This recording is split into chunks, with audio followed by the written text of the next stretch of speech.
let's talk about some jobs, right? Let's talk about some jobs. So, um, I've talked a lot about I've talked a lot about what product development is, and a lot of it is done by the buying team. So we've already heard about what buyers and assistant buyers do, and what general merchandising done as well. But there are groups within companies that are responsible for product development, and product development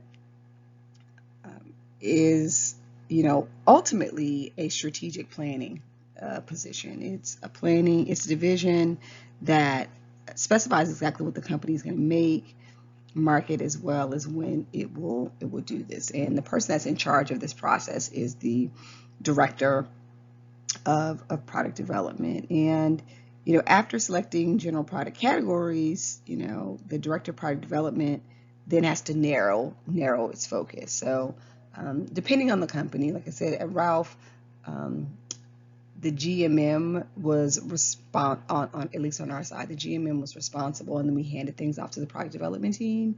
In some places, the director of product development tells the buyers what they can and can't get, and then they make those determinations from there. And some of the key things that the product development person is going to do is they're going to conceptualize and design and source those those brands, those private label brands, those exclusive brands in the store.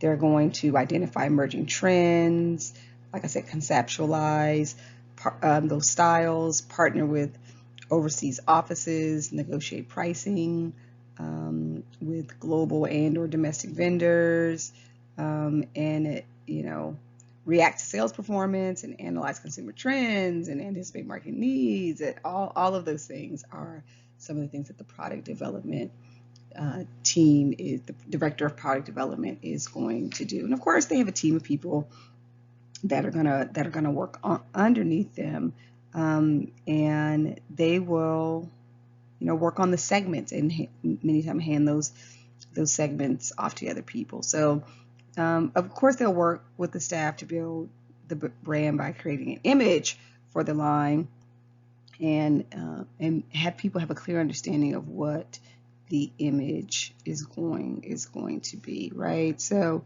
they do that in a bunch of different ways. So as always, there's some qualifications, right? So they need a bachelor's degree, fashion design, merchandising. They have made their ways through the ranks. So oftentimes, the director of product development started as assistant buyer, and then they either went the track of product development or they went the track of GMM, of general merchandise manager, moving to the product development side. So you're not going to walk into a product development director position. You may walk into the assistant. So there are assistant product development staff. There are teams of product development. So there's some people that just work with trim. There are some folks that just work with textiles. So when we talked about textiles last week, the textile designer could move into this role as well if they have the experience on the buying side too. So oftentimes this is a merging of the back of the house and the front of the house, so to speak. So of course, qualifications, like I said, bachelor's degree, fashion merchandising design. There you actually could, if you go to a design school, get a degree in textile development or product development. 5 to 7 years of work experience as merchandiser, designer, working your way up through the ranks. Okay, and then always the personal characteristics are going to be creativity and marketing sense and understanding of consumers, often the same thing that the trend forecaster needs, right? Networking abilities, excellent communication skills, because you have to communicate the mission and the vision, both orally, written, and more importantly, visually. You will be creating mood boards, and there's other leadership characteristics. So curiosity and the ability to work with a bunch of different folks. are always important because you'll be working with everyone from the allocator to the colorist, right, to the textile designer, to the merchandise team, to the GMM.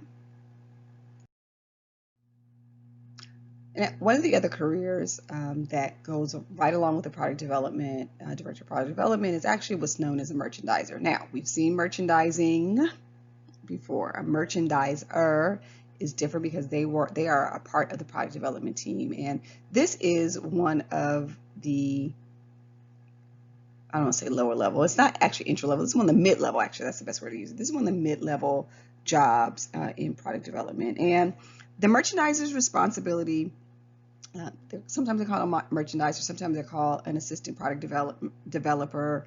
Um, the merchandiser role is, it varies depending on the company's environment, right? It depends on the company's environment, but essentially what this person does is they collaborate with the director of product development in deciding not just what to produce, they organize and manage the development process. So they're responsible for, a balanced, profitable, and timely line. And in some companies, merchandisers oversee design functions, and in some companies, they serve as liaisons between between the design team and the buying team. So, they create a plan, they look at wholesale costs, and they analyze sales. So again, and when I worked at Ralph, we had a merchandiser who did our costing for us. So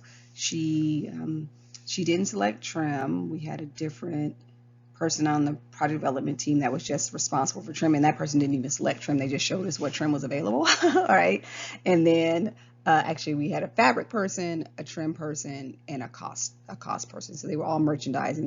They had different roles in their merchandising duty. So we went to the fabric person and we selected our fabric. We went to our trim person, we selected our trim. Ultimately, those two people handed it off to our costing merchandiser, and that person told us what the actual cost of the garment would be, and then from there we would develop the retail price. Now I told you for the polo shirt, we knew that when I left, it was $8.54 at the factory. We never had to pick the fabric with the fabric. The fabric was always the same, and we never had to pick trim because that was a basic item, so we knew which trim we were going to use. But there was a point in time where the fabric cost went up. So from the time that I started working at Ralph to the time I left Ralph, the cost of that shirt went up, like $1.80, which isn't a lot, but is a lot on the wholesale side. So the merchandiser also was responsible for the calendar, right? So letting us know when was our drop dead date, when was the last day we had to get these orders into the factory in order to get them produced in time for our delivery in stores. And so that's really important, right, to understand the flow into the store. So oftentimes we were at the mercy of the merchandising team because we wanted to make changes. They're like, nope, too late. It needs to be submitted tomorrow. No more changes, right? So the merchandiser, they do those things as well, right? So what are the qualifications? Of course, bachelor's degree, fashion merchandising design. There you can get a bachelor's in product development. Usually this can be an entry level position, but oftentimes they're promoted from within within a company after working either in some sourcing or technical staff. So sometimes a colorist may or a textile designer may a colorist, not a textile designer, but a colorist may get transferred into the product development department. Usually a textile designer will go from textile designer to director of product development, or one of them to a higher position. But again, a few years of on-the-job experience is required. And again, this position is excellent communicator because they are talking to folks all across the organization, and oftentimes outside the organization. They're representative outside the organization since they serve as a liaison. Again, that strong analytical skills. marketing instincts, being continually understanding of the marketing environment, the target customer, and then this is going to sound weird, also being having a good understanding of the countries that you produce your garments in. So, for instance, Ralph didn't produce anything in China, but for Chinese New Year, factories close down for a month, right? So though that if you work with a company that produces in China, you have to be aware of that for a month of time you won't be able to have some of your garments produced. And we didn't produce anything in China, but we produced in Indonesia, and there were some festivals and some times that they're like they're not going to ship this week, right? Because they're celebrating whatever. And then also in Indonesia we had to worry about typhoon season, right? So she would monitor like weather patterns, and she was just like, they're probably going to be closed for the next couple of days. That's going to push our timeline. So we had to worry about those things as well. So those are the qualifications for a merchandiser.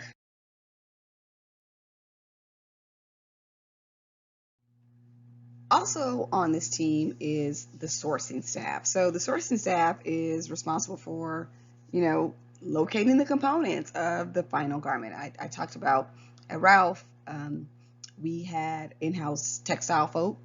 So we never had to worry about where we were going to get our fabric from. That was, I don't want to say that was their responsibility, but for the the fabric that makes up the polo, the PK that makes up the polos, the cotton that was in our t-shirts, the yarn that we use for our cotton sweaters. We were never worried about where we were going to get those from. We actually had textile factories that we got those from, but our sourcing staff had to stay in contact with those textile factories. And we did have a moment in time where there was a shortage of cotton for our V-neck, our basic tee, and we went crazy ordering just our basic colors, so white, pink, navy, black, heather gray, because we knew that there was going to be an upcoming shortage, and if we didn't get our orders in, other manufacturers would, because we actually produced our fabric production and one of our t-shirt production. Calvin Klein used the same company that we use, so we wanted to get our orders in before Calvin Klein did. It said that way, but early bird gets the worm. And it was a good thing our sourcing person had a good relationship with the factory. And they're just like, listen, we're going to have a shortage, so order your stuff early, right? So the sourcing staff is responsible for that. You know, we had someone that was responsible for, maintaining a relationship with the factory that produced our trim. And our trim included buttons, because everything at Ralph was branded, so the buttons are branded. They say Ralph Lauren on it. The zippers were branded. All of those components were branded. Our labels, we had a person that was responsible for our labeling. So for the outlet division, it doesn't say factory outlet stores, it just says Ralph Lauren. But still, we needed labels, right? So all of those things, the sourcing staff is responsible for finding those fabrics and the trims, and the findings and the labelings, all of those things. The sourcing staff is responsible for it. And sometimes the sourcing staff is using a sales forecast by their product development team to have an idea of how much of that yardage they need. So if they understand that in the summer of 2021, because that's probably what they're working on right now, 2021, that we anticipate selling 10,000 polo shirts, right? 10,000 women's slim fit polo shirts in the outlet division, they can start ordering fabric, right? Especially for our basic colors, white, black, navy, gray, pink. They can start ordering those now, and then it's just the specialized colors that we're doing each season that they have to work on. So they look at that sales forecast as well, and they're an integral component of the merchandising staff. So of the product development staff. So they're in the conversation shortly after colors are created, and the whole vision is put together, so they can start making determinations of how much fabric, trim, and findings they're going to need to have on hand.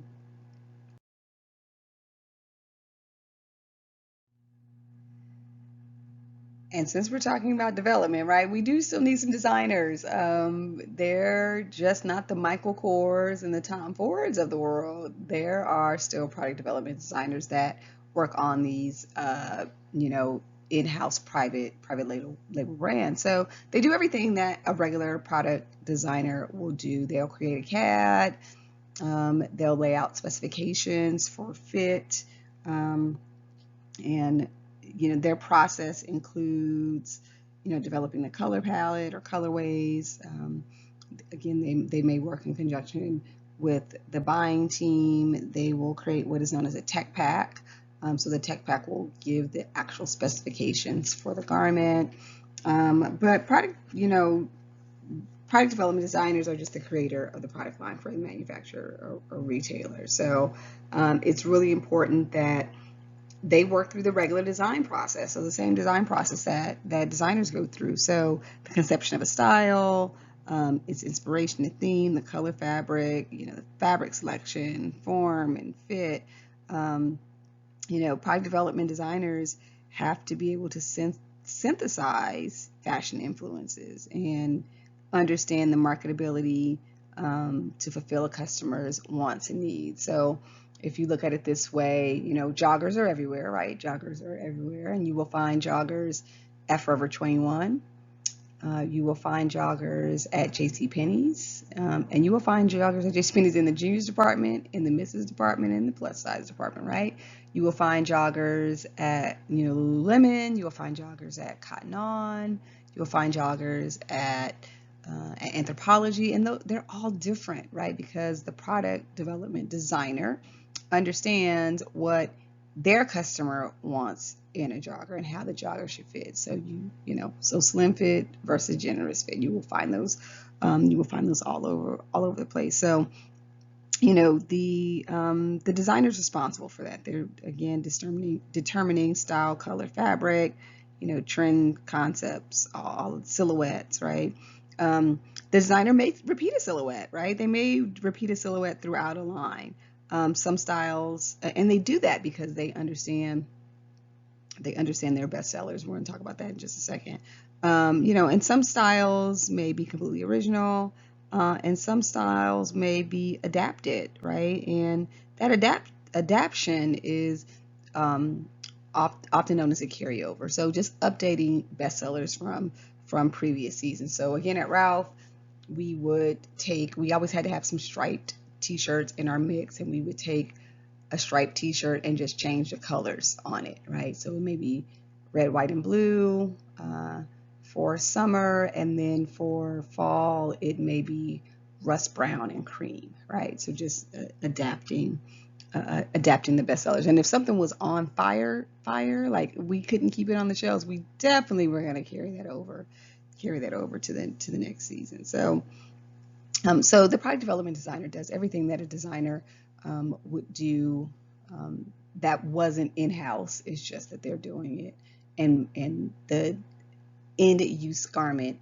is going to have the store brand or a private label on it.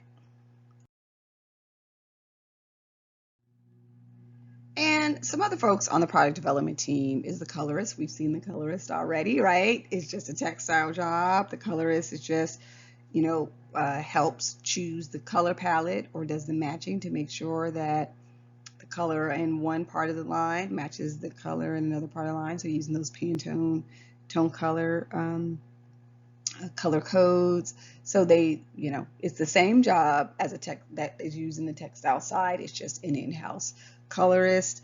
Again, there's that technical textile technical designer, which we looked at as well. You know, they may create new designs.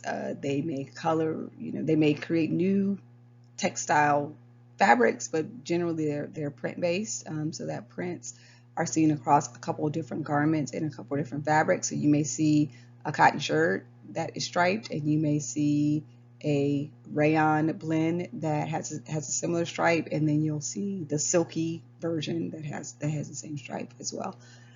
I'm sorry, I had to cough. All right, so the technical designer, we've seen that position before. What we haven't seen before is the pattern maker. So they actually, you know, takes accurate measurements and develops a pattern. Oftentimes for brands, a brand will have what is known as a spec sheet. So what a size medium looks like. So what are the shoulders of a size medium? What is the measurement across the chest? What's the measurement across the waist? What is the measurement from the underarm, to the bottom of the garment? How wide is the neck opening? So they will have some spec sheets, but the pattern maker will make sure that whatever the new garment is that making are going to fit those specs, and then they'll also develop a pattern that will go to the manufacturer. And then there's quality control. We haven't talked about quality control at all, but that person is just responsible at looking at the samples when they come in to the inspection of final garment. So sometimes your sample may come in great, and then you get mass produced and the final garment comes in and it is not quite right, right? So the quality control manager is responsible for going back to the vendor, going back to the factory to, and I hate to say it at this point, the garments are already here, but going back to the factory to receive some compensation for this garment not being right. And for internal companies, they make two determinations when something doesn't come in that meets quality control standards. They either bring it to the store and mark it down immediately so they don't take a loss, or they sell it off to what is known as a jobber. So when you're looking at some of the garments that are in, if you go into Ross, right, or TJ Maxx, and you find something that's INC, or DD's, one of those type places, you find something that's INC in there, it's in there because it did not meet the company's quality control standards, and they either send it back to the factory and the factory resold it, or they just decided it was not, they didn't want to put it on their shelves, and they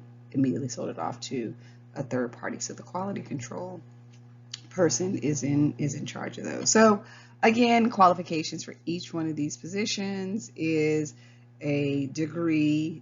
So for the colorist, again, in textiles, product development. For again, the textile person, textiles, product development, pattern maker, design usually is their degree.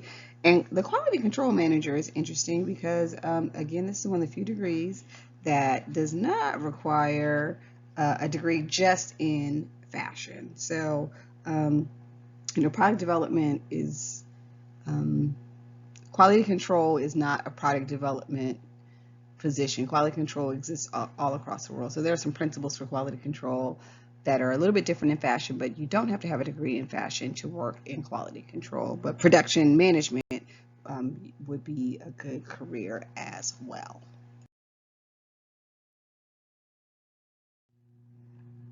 Okay, you made it to the end. You made it to the end. You know all about product development. You know about all the product development careers.